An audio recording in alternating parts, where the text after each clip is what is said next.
Salut tout le monde. Bon bah suite au dernier message que j'ai laissé sur les réseaux concernant les vidéos que vous aimeriez voir, il y a un com qui m'a fait marrer. Et c'est vrai que c'est un truc qu'on aborde pas beaucoup. Comment survivre à un capot? Et bah déjà avant d'essayer d'y survivre, je vais essayer de savoir euh, pourquoi je fais pas de poisson aujourd'hui. Donc est-ce que c'est un secteur qui a été très pêché? Donc ils vont être très méfiants. Est-ce que ma technique est mauvaise? Est-ce que je suis pas assez discret? Est-ce que mon vif est trop gros? Est-ce que mon leurre n'est pas adapté? La couleur? Plein de choses. Donc par exemple, si je suis au colleur, je vais essayer dans un premier temps de pêcher plus discrètement. Donc baisser ma taille de fluoro, mettre un peu plus long peut-être aussi, enlever les agrafes, euh, pêcher avec des leurres un peu plus petits, des coloris différents, de me dire ok aujourd'hui il fait gris ou il fait très beau, l'eau est très claire ou est très foncée, donc je vais prendre ça ou ça comme leurre. Vraiment essayer de passer à autre chose. Après moi j'ai des leurres qui sont très très bruyeurs, que j'utilise très rarement, donc des fois quitte à pourrir un poste, et bah, je vais le tenter.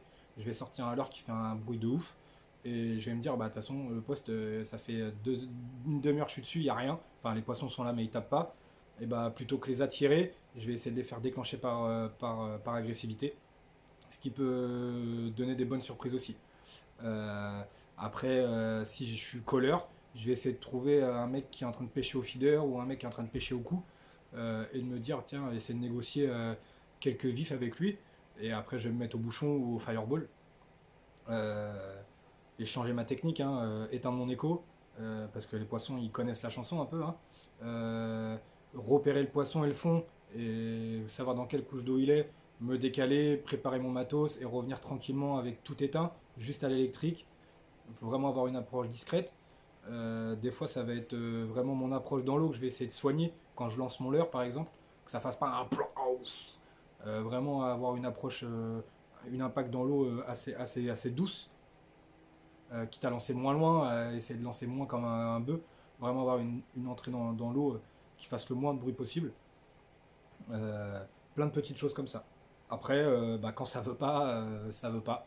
Donc quand il n'y a rien, bah, j'essaye d'être avec un pote déjà parce que les journées sont moins longues. Euh, et puis je me remets en question, hein, clairement, je me dis ok, qu'est-ce qui va pas? Est-ce que j'essaie de revoir, de revoir depuis le début.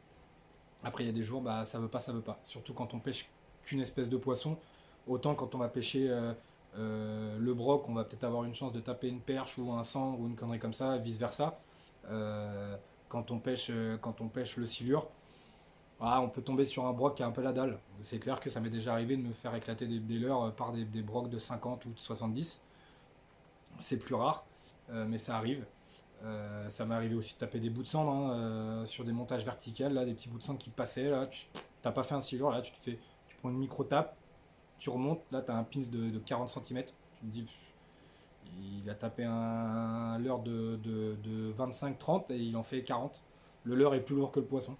C'est comme ça, bon, ça fait marrer. Ça sauve du capot, comme on dit. Mais bon, non, non, après, j'essaie de prendre ça, vraiment voir pourquoi, et puis de voir avec des potes aussi, de me dire, ok, je sais qu'il pêche tel secteur, je vais lui demander comment aujourd'hui, comment il aurait pêché, avec quel type de leurre, quel type d'approche, voir ce que j'ai fait de mal ou ce que j'ai pas fait, simplement. J'essaie de plus voir ça comme ça. Et à part ça, bah, sinon je vais fumer clope sur clope parce que je suis un gros fumeur et quand je me fais chier, bah, c'est l'hécatombe. Je vais boire ma thermos de café, elle est morte. Raiko, le chien qui fout le bordel derrière. Et puis voilà. En gros, j'essaie de faire ça. Après, moi, je suis un compétiteur à la base, pas dans la pêche, mais dans d'autres domaines. Donc, bah, clairement, je vais y retourner. Je vais y retourner jusqu'à temps que ça tape. Et quitte à prendre deux trois capots d'affilée, j'ai pas peur, j'y retourne. Quand ça m'énerve trop, je prends une journée de repos. Je me dis, ok, qu'est-ce qui s'est passé, qu'est-ce que j'ai fait, qu'est-ce que j'ai pas fait, et hop, j'y retourne à des heures différentes, avec des techniques différentes. Et puis quand ça tape, on est grave content. Et puis je me dis surtout que si à chaque session, je faisais des silures albinos ou des mandarins de 2,30, 2,50, des silures de 2,70 tout le temps, bah, je pense que je ferais une année de pêche. Et puis au final, je serais un peu moins enthousiaste d'y aller parce que je me dis, dans tous les cas, je vais faire du gros poisson. Donc j'ai besoin d'un petit défi quand même. Et j'ai besoin de me mettre un peu des fois des défis. Et voilà, c'est ce qu'on fait entre potes hein, généralement. On se dit de toute façon, celui-là qui fait pas de poisson avant midi, c'est lui qui va payer la bouffe. Euh, Celui-là qui fait un poisson record, bah, il va payer une bière ou il va payer une connerie. Se mettre des petits défis comme ça. Et en plus, ça fait passer des bons moments, ça met un peu la pression en dehors des compètes. Et c'est pas mal. C'est pas mal. Après, j'évite de jouer avec n'importe qui parce que j'ai des potes à moi qui pêchent très très bien. Donc au final, la carte, la banquière, elle serait pas contente. Mais voilà. En gros, moi j'agis comme ça. Et beaucoup de mes potes le font aussi. Bon bah les gars, sur ce, bonne journée. À bientôt sur l'eau.